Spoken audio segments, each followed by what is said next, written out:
Hello, ladies and gentlemen. My name is VirtualNunchucks, and today what I have for you is the weekly news roundup.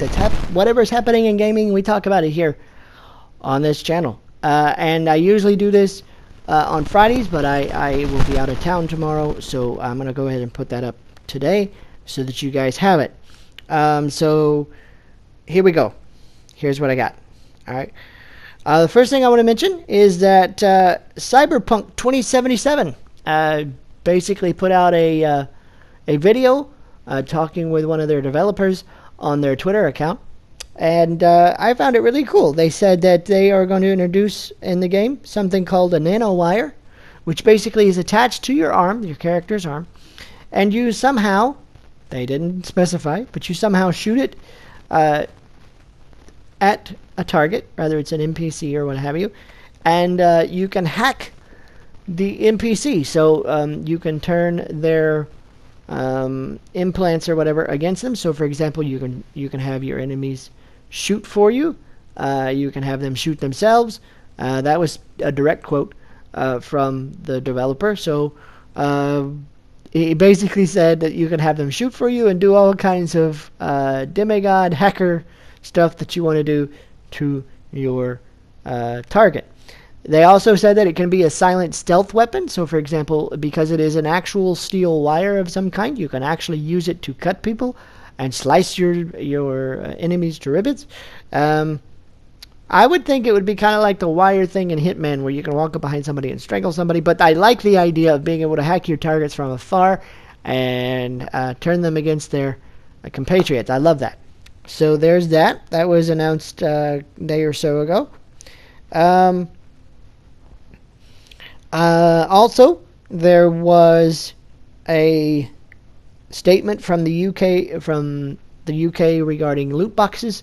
If you have paid attention to other YouTubers as well as myself, you do know that EA and Epic and a bunch of other people were asked to come before Parliament, and they were grilled about stuff. And EA's famous response at this point, infamous response, is that they are not loot boxes. They are not. They're more akin to surprise mechanics or hatchables or what have you. So they came out with a ruling based on that hearing. Okay, and the ruling states that loot boxes are not gambling under the current law because no official monetary payments are being made to gamers. So in other words, what they're saying is the way the law is written right now is the UK considers it gambling if I pay you some money, okay, and then by the process of me gambling, in some way or another, I get a payout of actual monetary funds. So the way the law is written, if I were to, let's say, go to EA and say, all right, here is my $5 or whatever, and somehow or another I am awarded $5 or $10 in return, that would be considered gambling. Okay, it's kind of strange how that law is written, but they do acknowledge that more research needs to be done on this particular issue because it is a problem. The BBC announced, or rather reported a couple of days ago, literally a couple of days ago, that another set of kids spent $1,000, or maybe even an adult himself spent $1,000 on the FIFA Ultimate Team, and could not believe how much money he spent in a given span of time. So he's against that stuff now too. So they have acknowledged that it is a problem, and that new research must be done, or more research must be done. And there is a possibility they may need to implement new laws to ensure customers, or consumers in this case, are protected. So this issue is not going to go away, but in the current form as it sits, the UK Gambling Commission cannot legally do anything, so new laws may need to be implemented. Okay, so that is that. Now, EA might be a little bit happy about that. I don't know. But as of right now, that is that. Now, it was reported by a YouTuber originally on their Twitter account that Jason, I guess you pronounce his name Bundell, the guy that's responsible for Treyarch Studios' zombie mode that's currently sitting in Black Ops 4, has been in several Black Ops games prior to that, had been removed along with 9 other executives. The initial report read as follows. Due to the campaigns being too ambitious, he was removed. And not only that, he was further removed mostly because he continued under the influence of alcohol, leak information about Call of Duty and Black Ops and conditions at Treyarch, etc., etc. Now, that was the initial report. But Activision has since come out, and they said in an interview that they usually don't respond to gossip and rumor and things like that, but in this case they felt like they had to. They stated that Mr. Brundle has not been removed, and that he is very much involved with our zombies mode, currently sitting in Black Ops 4 and things like that. So he is still part of the company. They wanted to make sure that you were aware of that, because they felt like they needed to respond. Now, to be fair, it was leaked by the Gaming Revolution, which has been putting out a lot of Modern Warfare content in regards to leaks and sources that he has telling you what the game's going to have in it and stuff like that. And up to now, he's been pretty good. Not saying 100% that everything is accurate, but he's been pretty accurate about some things, because as we slowly get information, we're starting to see a lot of this stuff become true. So that's why a lot of outlets have picked up on it. But Activision again has stated that Mr. Bundell is very much still involved in our zombies mode and still involved with the company and is not let go. So they wanted to clarify that. So there you go. Microsoft has announced that they're removing the Cortana feature. I guess you, just like when I talk to my PlayStation or whatever, you could say Cortana and she would integrate into your Xbox One, whatever. You could talk to her via your headset, ask her to do something for you, kind of like you can on your Windows PCs and stuff like that. But they are removing that feature from Xbox One headset users. They say that you can still use Cortana and Alexa and things like that, but you have to do so through the app. Okay. They also announced that they're going to be removing the twists from the top of your home screen as an Xbox One user. In favor, what they're going to do basically is start implementing buttons.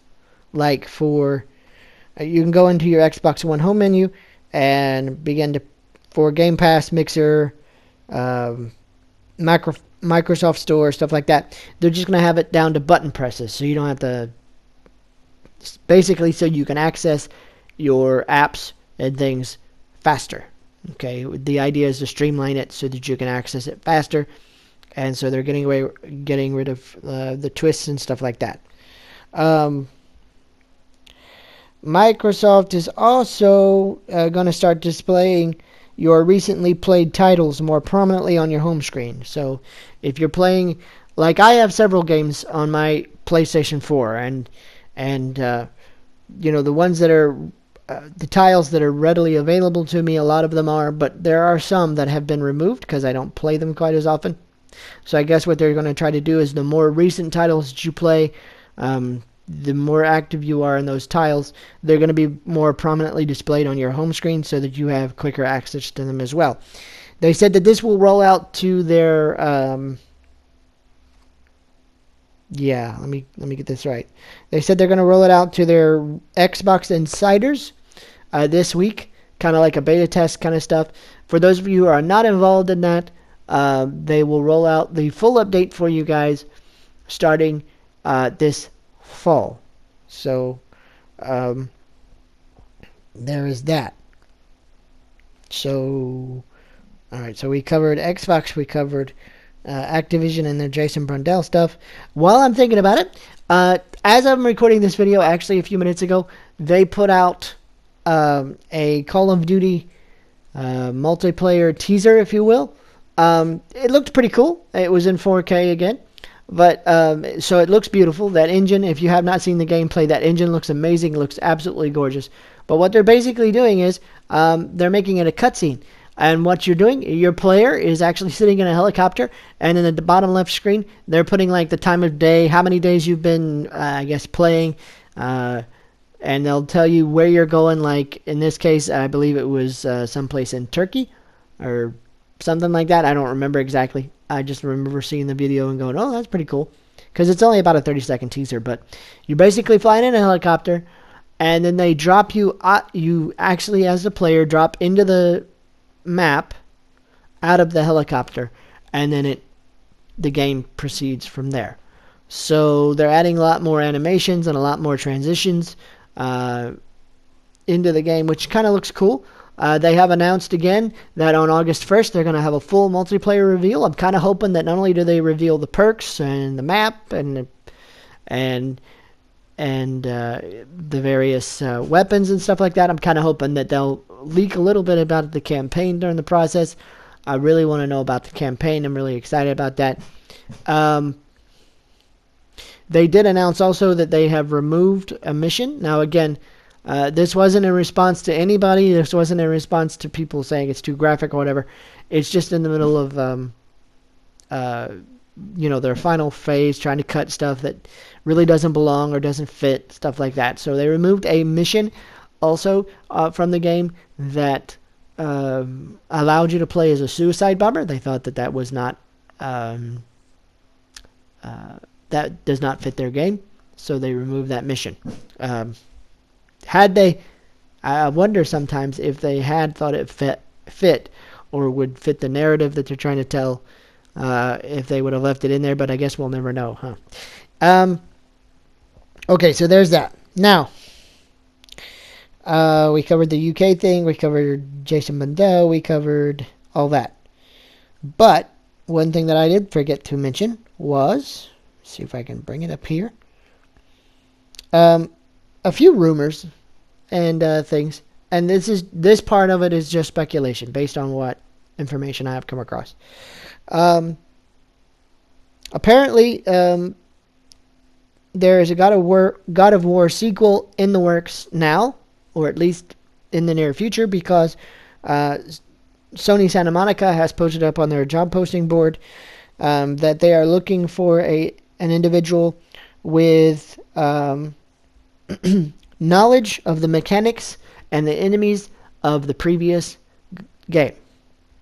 So apparently they're looking to start the sequel, and they want to have somebody who knows the mechanics real well, who knows the enemy types real well, and stuff like that, so that they can move forward. So that's really cool. I am really looking forward to God of War, or whatever they call it, God of War Ragnarok, whatever they end up calling it. I am very much looking forward to it. I cannot wait to play it, but in all reality, it'll probably be a PS5 title. So we probably won't see it for another year or two, or even hear anything about it for another,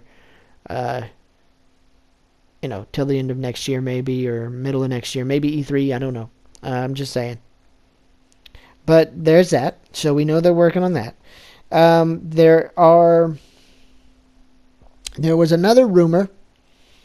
I wanted to tell you too, the reason I know that they're working on a sequel, not only because of the wonderful teaser and stuff at the end of that one, but if you have downloaded the God of War theme that is on PS4 store, or rather what do they call it? PlayStation Store. If it's on PlayStation Store, you download that theme. The dynamic theme has them sitting when I say them, Kratos and Atreus are sitting in a boat on the Lake of Nine, and in the background you have like the sea monster, or not the sea monster, the world serpent, and you have birds flying by and stuff like that. But on the boat, and again, this is something that's fairly old too, but if you have not heard about it, on the boat there are runes, and someone took the time to translate those runes. Somebody that has a lot more time than me, because I have other things to do. They translated the runes, and the runes say on the boat, Ragnarok is coming. So apparently, that's not just a rumor that's maybe they'll happen, maybe, whatever. But apparently, they're really serious about this game, and I really hope Cory Barlog and the others there at Santa Monica continue to hit it out of the park, man, because if you haven't played that game, man, you need to. It's an amazing game. It's amazing. Anyway, but everybody knows that because it won Game of the Year last year. So, okay. So if you haven't played it, you just need to bite the bullet, go find it, go play it. That's all there is to it. All right, Guerrilla Games also has a posting asking for knowledge of multiplayer games, and servers and things of that nature. Now, I don't think this is related to Horizon Zero Dawn sequel, because hope not anyway, because I don't think those games require multiplayer. I don't think they should have multiplayer, and I don't think that is where they're going to go with Horizon Zero Dawn. However, if you are familiar with Guerrilla Games at all, they do have one other IP that they're very well known for. Matter of fact, they were. When they announced they were doing Horizon Zero Dawn, it was going to be open world, and it was going to be this and that. Everybody was kind of skeptical, but we know how well that turned out. The other game is Killzone. Now, I'm not saying that they're going to come out with a Killzone sequel. It'd be kind of cool if they did. It's a first-person shooter. It's got multiplayer. Usually has a pretty good campaign. So if they did come out with a first-person shooter Killzone sequel kind of thing, I'd be okay with that. But maybe, just maybe, they are looking for people with multiplayer knowledge and server knowledge and things like that, just so they can have some new IP. So I'm kind of looking forward to see what comes out of that, if anything. But as for right now, that is the news update and the news information that I have. Other than one thing that I think I mentioned, but I'm not real sure. Cyberpunk 2077, the folks at CD Projekt Red have also said that religion and various religions will be in the game, but they wanted to specify, I think I said it, if I did I'll edit this part out, but they wanted to specify and make sure that everybody was clear. Number one, they may be missions given by mission givers throughout the world, but that they will be respectful of each and every religion that is represented in the game, and that the quests are optional. They are not tied to the narrative as a whole. So they don't want to offend anybody, but at the same time, when they do have religion in the game and they do have different things in the game, they want to be completely respectful to those people that practice said religions in the game. So just be aware that that it's in there, and it is completely optional, much like religion today as a whole. You can believe it or you cannot believe it. So, and you can partake and you cannot partake in it. So that's your right. But they wanted to make sure that they clarified, because earlier they had given an interview, I guess, to a news outlet of some kind that had to translate their words, and their translation came out wrong. The translation came out as basically, we're going to have religion in the game, but we don't really care if anybody's offended by it or not. It's going to be there anyway. So that's not exactly what they said. They said that they're going to be respectful of the religions that are represented in the game, because there is religion in the game, but it is not forced upon the player, and it is optional quests and optional content, I guess. So just be aware that they're not trying to offend anyone, but they're also going to be respectful of those religions that are represented. So there's that. Anyway, guys, that's the news that I have for you. I hope that you guys have a great weekend. I hope that you guys spend time with your families, whatever it is that you do, that you enjoy doing. I hope you get a chance to do that. Just make sure that you stay safe, and we will see you guys next week. Hopefully next Monday I will stream live here on YouTube at some point as we get closer. I will put it up on Twitter. The plans to stream, but my plan is to stream on Monday for a couple hours. Don't really know what I'm going to stream yet. Don't have a clue. But we're going to do that, and we're going to have a little bit of fun with you guys because I haven't done it in a long time. And then starting in the first part of August, we will make a comeback to Twitch. But because Virtual Mom has recently gotten a new shift, and we're all trying to adjust to that and stuff like that, I've moved stuff around and had to wait on certain things. So just be patient with us as we figure everything out and figure out her shift and how things work and stuff like that. For the family, we'll get back into stuff like that, okay? So just be patient with us. If you like this kind of content, reviews, news updates, opinion pieces, gameplay, then consider hitting that subscribe button. And also remember, if you do, to hit that notification bell so you're notified as soon as content hits the channel, because if you're not, I can't guarantee that you'll ever be notified, whether you're a subscriber or not, that new content has hit the channel, because unfortunately YouTube sometimes works right and sometimes it doesn't. So make sure that you gray out that bell, and make sure when you subscribe that the subscribe button turns from red to gray so that you know you are subscribed. You can follow me on Facebook.com/VirtualNunchucks. Twitter @VNunchucks is my Twitter handle. That is where I usually post a lot of my stuff. I'm trying to get better about Facebook, but a lot of my stuff goes on Twitter because it's just quick, it's easy, it's right here on my phone, and it's really easy to do if I need to get something out to you guys right away. You can also follow me, twitch.tv/VirtualNunchucks, where at least once a week we try to stream. But again, I'll be returning to Twitch first part of August after we get everything squared away here at home. And YouTube streaming schedule and all that stuff will be put back in motion as well. Just give us a little bit of time.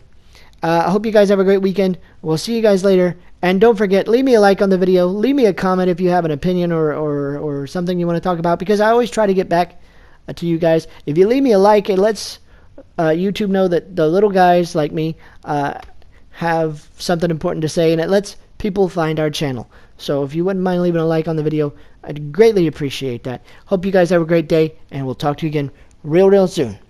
All right?